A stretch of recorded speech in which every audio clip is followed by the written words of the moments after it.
The Arctic Ocean, December 1942. A colossal wall of frozen fog clings to the jagged iron hull of a Liberty ship, struggling against mountainous waves that threaten to swallow it whole. Here, in the absolute, crushing darkness of the polar night, the mercury has plummeted to minus 40 degrees, a temperature where steel becomes brittle and human skin freezes in seconds. Every inch of the vessel is encased in a lethal, 6-inch shroud of ice, adding hundreds of tons of dead weight that risks capsizing the ship into the black abyss of the Barents Sea. This is the Murmansk Run, described by those who survived it as the most treacherous maritime route in human history. Hidden beneath the churning surface, German U-boat wolf packs wait in predatory silence, while Luftwaffe Heinkel bombers shadow the convoy from the clouds, searching for a single moment of vulnerability. Yet, deep within the holds of this battered American freighter lies a cargo that the German High Command deemed a logistical impossibility: thousands of tons of high-grade aviation fuel, refined aluminum for Soviet aircraft, and enough mechanized transport to turn the tide of the entire Eastern Front. While Hitler's generals predicted a swift Soviet collapse under the weight of the German blitzkrieg, they fundamentally ignored the industrial titan awakening across the Atlantic. Today, the rusted, barnacle-encrusted remains of these convoys still rest on the ocean floor, silent, submerged witnesses to a miracle of American grit and industrial might that fundamentally shifted the scales of the Second World War.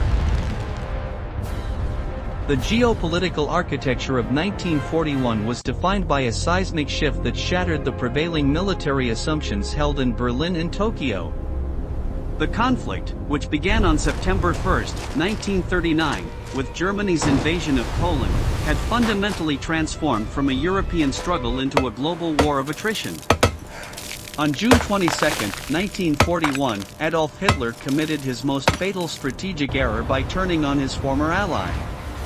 In a massive amphibious and land assault known as Operation Barbarossa, Germany invaded the Soviet Union, effectively nullifying the secret protocols of the Molotov-Ribbentrop Pact that had previously allowed Joseph Stalin to annex the Baltic states of Lithuania, Latvia, and Estonia. As German panzer divisions raced toward Moscow and Leningrad, the Soviet Union faced a catastrophic collapse, losing millions of troops and vast industrial territories in a matter of months. Keep the boiler pressure steady, we're losing However, RPMs. the balance of global power had already begun shifting decisively toward the United States long before the first American soldiers set foot in Europe. She's home. Secure the clamps. On March 11, 1941, U.S. President Franklin D. Roosevelt signed the Lend-Lease Act into law. This landmark legislation was the ultimate expression of American industrial strategy, transforming the nation into the arsenal of democracy by allowing the shipment of war material to any nation deemed vital to the defense of the United States. While Hitler dismissed the American threat as a distant propaganda stunt, Roosevelt was already laying the logistical groundwork for a global supply chain that would eventually span the most hostile environments on Earth. Following the Japanese attack on Pearl Harbor on December 7, 1941, the United States formally entered the war, creating an unlikely alliance with Britain and the Soviet Union. The strategic challenge was no longer just about production, but delivery. We cannot afford to show weakness in the Eastern With the Mediterranean largely blocked by Axis forces and the Pacific a vast naval battlefield, the Arctic route emerged as the shortest, yet most treacherous, lifeline to the Eastern Front. Industry. This route led directly to the northern Soviet ports of Murmansk and Arkhangelsk, strategic gateways that remain vital to the Russian Federation today. Nazi Germany, occupying Norway, stood as a predatory wall directly in the path of these convoys.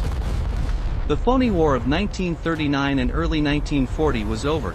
The world had entered a total war of industrial endurance where the survival of the Soviet Union depended entirely on the arrival of American steel.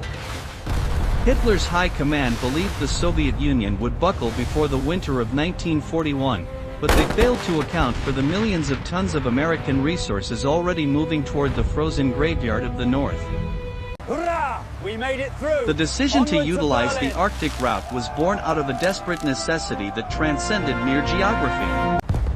To reach the vital Soviet ports, Allied convoys were forced to navigate through a narrow maritime corridor between the Svalbard archipelago and the rugged, fjord-indented northern coast of occupied Norway. This corridor was a natural killing zone, dictated by the movement of the polar ice pack which, depending on the season, could force ships dangerously close to German-occupied airfields. By early 1942, the German High Command, the Oberkommando der Wehrmacht, had fully realized that the Soviet Union would not fall to a single, swift blow. Consequently, Adolf Hitler ordered a massive relocation of naval and air assets to the Norwegian fjords, transforming the region into a jagged fortress designed to sever the Allied lifeline. The environment itself was as much an enemy as the German Kriegsmarine. In the summer months, the phenomenon of the midnight sun meant 24 hours of continuous daylight, stripping the convoys of the cover of darkness and leaving them perpetually visible to long-range German reconnaissance aircraft like the Focke-Wulf Condor. Conversely, the polar night of winter brought its own horrors, blinding horizontal snowstorms, hurricane-force winds, and temperatures so low that the spray from the sea froze instantly upon contact with the ships. This black frost could accumulate hundreds of tons of ice on the superstructures of merchant vessels, raising their center of gravity and threatening to capsize them in the middle of a gale. Sailors had to labor for hours with hammers and steam hoses just to keep their ships upright, all while knowing that falling into the water meant death from cardiac arrest in less than 4 minutes. Despite these conditions, the industrial volume produced by the United States under the Lend-Lease Act necessitated a massive logistical undertaking. Hitler's disdain for American industrial capacity was a fatal miscalculation rooted in his belief that the United States was a decadent nation incapable of the discipline required for total, high-stakes war. He assumed that the U.S. Navy could never protect a supply line stretching thousands of miles across a sub-zero ocean while simultaneously fighting a two-ocean war against Japan. To the long road ahead. To disrupt this flow, the Germans relied on their wolf packs, groups of U-boats utilizing sophisticated radio communication to intercept and destroy slow-moving freighters. By the time the phony war ended and the real slaughter began in the North Atlantic, the Germans had positioned the battleship Tirpitz, the Queen of the North, in the Norwegian fjords as a constant fleet in being, forcing the Allies to commit massive naval resources just to guard against the possibility of her departure. This strategic pressure was compounded by the Luftwaffe's presence in Kirkenes and Petsamo, where hundreds of Junkers and Heinkel bombers were stationed only minutes away from the convoy lanes. The stage was set for a logistical nightmare where the price of a single crate of American ammunition was often paid for with a human life. The unlikely alliance was now locked in a battle against both a determined enemy and a merciless planet, with the survival of the Eastern Front hanging in the balance. The success of the Arctic convoys was not merely a matter of industrial statistics, it was a testament to the diverse and harrowing perspectives of those who inhabited the freezing dark. For the American merchant mariners, many of whom were civilian volunteers, the war was a relentless battle against the laws of physics and biology. On the bridge of a Liberty ship, the mass-produced workhorse of the U.S. maritime fleet, the perspective was one of grim, silent endurance.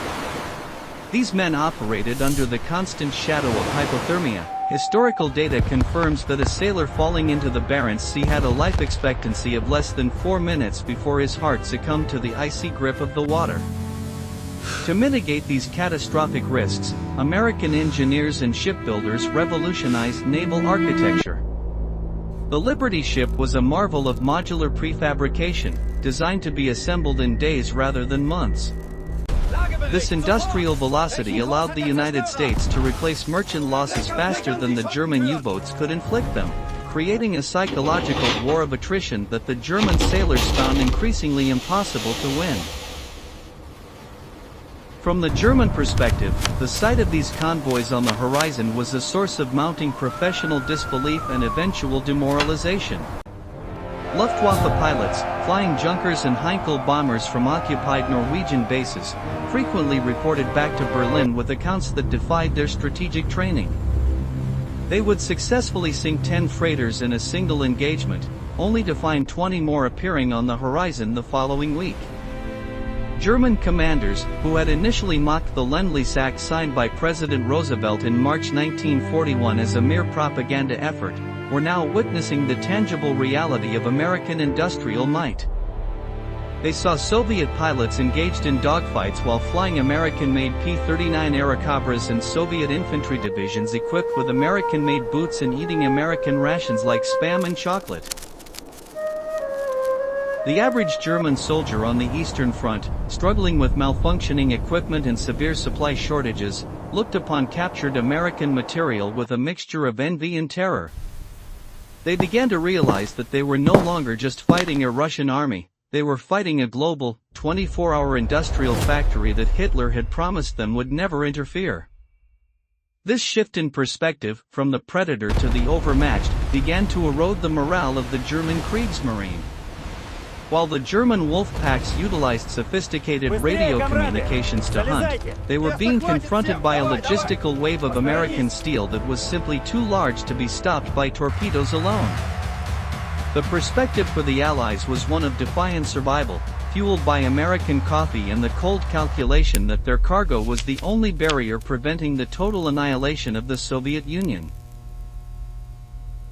The technological perspective of the Arctic War was defined by a silent, invisible battle for the electromagnetic spectrum. By 1942, the tide of the war in the Atlantic and the Arctic began to turn when the United States and Britain deployed advanced radar and sonar technology. For a German U-boat commander, the perspective changed from being the hunter to being the hunted. Previously, they could surface at night to recharge batteries in relative safety. However, the introduction of American centimetric radar, a product of intense collaboration between Allied scientists, allowed escort ships to see through the thickest polar fog and the pitch-black darkness of the polar night. This innovation, combined with the mass production of escort carriers, provided a protective umbrella over the slow-moving merchant fleets. The German Kriegsmarine was shocked to find that their stealth was no longer a shield. They were being detected and depth-charged before they could even sight the convoy, a reality that shattered the morale of the wolf packs. From the highest level of leadership, the perspective was one of cold, strategic calculation. During the Tehran Conference in November 1943, Joseph Stalin, Winston Churchill, and Franklin D. Roosevelt met to agree on final plans to defeat Germany. In a moment of historical candor, Stalin famously toasted to American industrial might, acknowledging that without the machines and supplies from the United States, the Soviet Union would have lost the war. This was not just political flattery, it was a recognition of the logistical miracle. While Hitler remained bunkered in Berlin, dismissing the American threat as a mere propaganda stunt, the three Allied leaders were looking at maps that showed a world-spanning supply chain. They understood that the war would be won not just by the courage of soldiers in the snow, but by the efficiency of the assembly lines in Detroit and the bravery of the sailors on the Murmansk Run. This unified perspective of total, coordinated industrial warfare was something the Axis powers, fragmented and resource-starved, could never hope to match. By 1944, the Lend-Lease Act had matured into a flood of resources that dictated the pace of the Soviet offensives.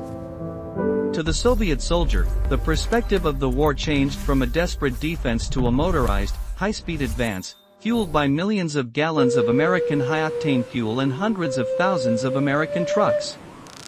This was the logistical macro-reward that Hitler's generals had failed to foresee, the moment when American logistics transformed the Eastern Front from a stalemate into a Nazi graveyard. The year 1943 marked a violent and decisive climax in the Arctic theater, a period where Hitler's surface fleet finally met its match against the unrelenting flow of American steel.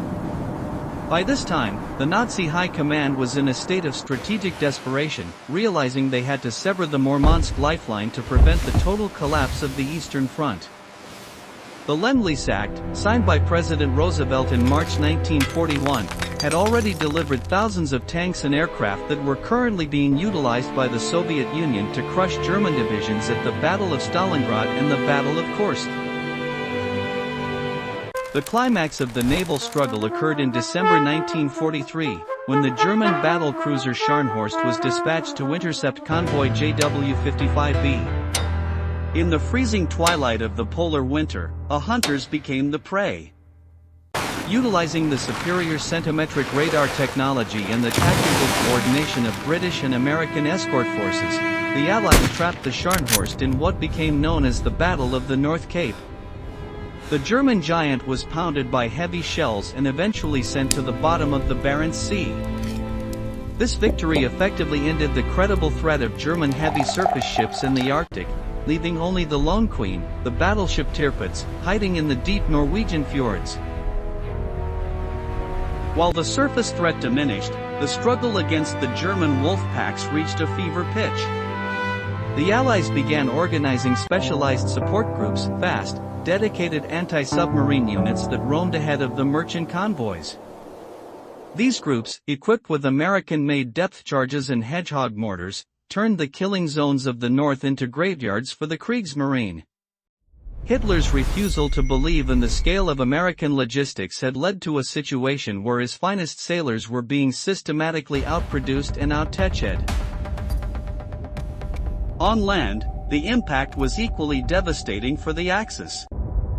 As the Red Army liberated Soviet territories, they did so atop hundreds of thousands of American-made trucks, moving with a mobility that the German horse-drawn logistics could not match. By the time the Allies breached Fortress Europe in Normandy on June 6, 1944, the Arctic convoys had already ensured that the Soviet Union possessed the offensive capability to crush the German army from the east. The unlikely alliance had not only survived the polar winter, they had weaponized the very concept of global supply chains against the Third Reich. The climax was no longer just a series of battles, but a continuous, unstoppable tidal wave of industrial might that Adolf Hitler could no longer ignore. The concentration is unprecedented for that era. The final act of German naval resistance in the Arctic theater centered on the lingering shadow of the Tirpitz.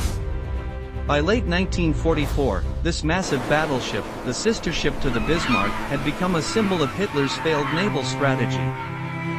Known as a fleet in being, she consumed vast quantities of fuel and personnel while rarely leaving the safety of the Norwegian fjords. The Allies, however, could not afford to ignore her potential to devastate the Murmansk lifeline. After several daring attempts, the climax arrived in November 1944. British Lancaster bombers, armed with 5-ton tallboy seismic bombs, finally located the Tirpitz near Tromsø. The ship capsized after multiple direct hits, marking the symbolic and literal end of the Kriegsmarine's surface power in the north.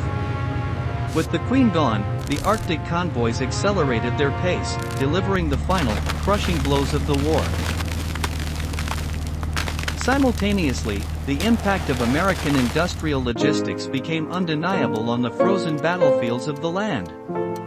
In October 1944, the Soviet Red Army launched the Petsamokirkens offensive to drive German forces out of the Arctic regions and liberate northern Norway. This operation was the ultimate field test for the Lend-Lease Act, which President Roosevelt had signed 3 years earlier. Soviet motorized divisions, now almost entirely equipped with American Studebaker trucks and Willis Jeeps, moved with a mobility that shocked the retreating German forces. The rugged Arctic terrain, which had previously slowed military movements to a crawl, was conquered by American four-wheel drive technology and specialized cold-weather lubricants. While Hitler's troops faced the final months of the war with broken transport, starving horses, and strictly rationed fuel, the Soviets utilized millions of gallons of American high-octane aviation fuel to dominate the skies. This was the moment Hitler's generals had feared most, the total, seamless integration of American industrial power with Soviet manpower. By the time Soviet forces entered Berlin on April 21, 1945, the unlikely alliance had transformed the Arctic from a barrier into a highway for victory. The tide had not just turned, it had become an avalanche of steel that swept the Nazi war machine back to its ruins.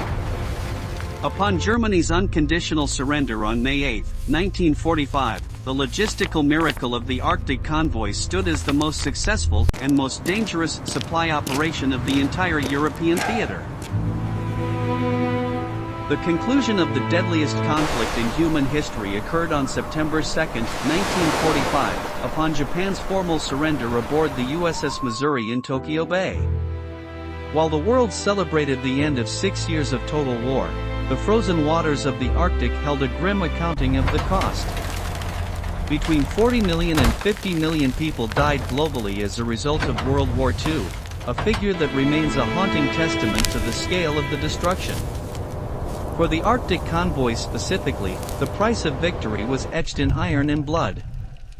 Over the course of the war, the Allies lost more than 80 merchant vessels and 30 warships to the combined threat of German U-boats, Luftwaffe aircraft, and the merciless polar environment. Thousands of sailors from the United States, Britain, and other Allied nations vanished into the black abyss of the Barents Sea, their lives sacrificed to maintain the flow of American steel. Despite these heavy losses, the strategic outcome was undeniable. The balance of global power shifted decisively toward the United States and the Soviet Union. Hitler's fatal miscalculation regarding the arsenal of democracy led to the total annihilation of the Third Reich. By the time the Red Army entered Berlin on April 21, 1945, the impact of the Lend-Lease Act, which President Roosevelt had signed on March 11, 1941, was visible in every street and every trench. The thousands of tanks and aircraft that survived the Murmansk Run formed the steel fist that eventually crushed the German military apparatus from the east. The unconditional surrender of Germany on May 8, 1945, marked the end of the war in Europe, but the logistical miracle of the Arctic route had already reshaped the geopolitical landscape. For the United States, the successful delivery of millions of tons of material across the most hostile maritime route on Earth established its status as a global industrial and naval superpower. The unlikely alliance had utilized the Lend-Lease Act not just as a temporary measure, but as a decisive weapon of industrial endurance that the Axis powers could never match. The Arctic, once a barrier of ice and death, had been transformed into a highway for the liberation of Europe. As the guns fell silent across Europe in May 1945, the unlikely alliance that had conquered the Arctic began to fracture under the weight of emerging ideological tensions.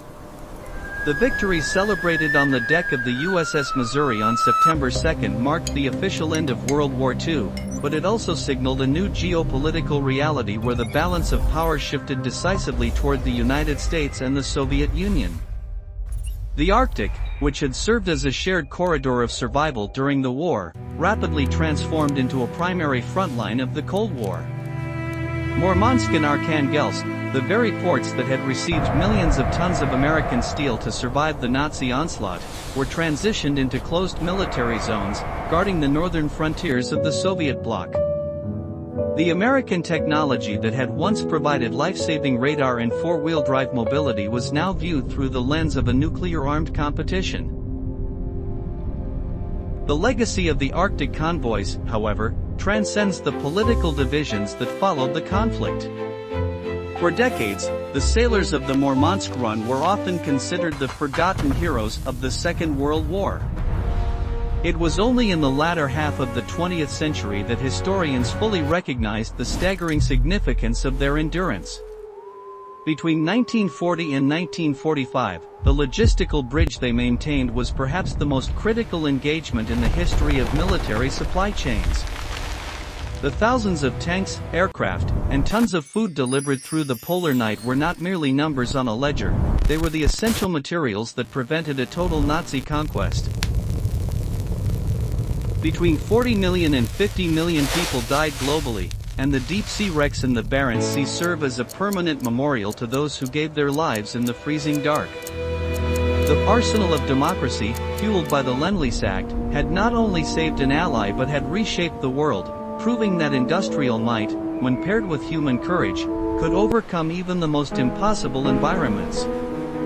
The Arctic remains a place of silent, submerged witnesses to a miracle of logistics that ensured the defeat of the Third Reich. The saga of the Arctic convoys is far more than a mere footnote in military history. It stands as a profound reflection on the absolute limits of human endurance and the staggering, transformative power of industrial preparation. When Adolf Hitler launched his invasion of Poland in September 1939, he ignited the deadliest conflict in human history, a war that would last almost exactly 6 years. He envisioned a world reshaped by the speed of his blitzkrieg, yet he failed to comprehend that the true engine of modern warfare is not just the soldier on the front line, but the worker on the assembly line. The phony war of late 1939 and early 1940 may have been mocked by journalists for its lack of land operations, but the logistical buildup that followed was anything but a mockery. From the signing of the Lend-Lease Act in March 1941 to the final surrender ceremony on the deck of the USS Missouri in Tokyo Bay, the United States proved that its industrial capacity was the ultimate weapon. Today, the northern Soviet ports of Murmansk and Arkhangelsk stand as modern cities, yet their foundations are built upon the millions of tons of American steel and supplies that arrived when the world was at its darkest point. The veterans of the Murmansk Run have mostly passed into the annals of history, but their legacy remains etched in every liberty enjoyed in the modern era. They proved that no ocean is too wide, no temperature too frigid, and no enemy too formidable when a nation's industry is fueled by a clear, moral purpose. As we look back at the 40 million to 50 million lives lost globally, we are reminded that the cost of peace is eternal vigilance and unmatched logistical strength. The Arctic ice may continue to hide the rusted wrecks of the past, but the lessons of 1945 remain crystal clear. Victory belongs to those who can not only outfight their enemy but outproduce them. In the end, Hitler's greatest defeat was not merely a tactical failure on the battlefield, but a profound failure to imagine the sheer, unstoppable scale of the American spirit and the arsenal of democracy. Between 1939 and 1945, the balance of global power shifted decisively, and the frozen graveyard of the North remains the ultimate proof of that transformation.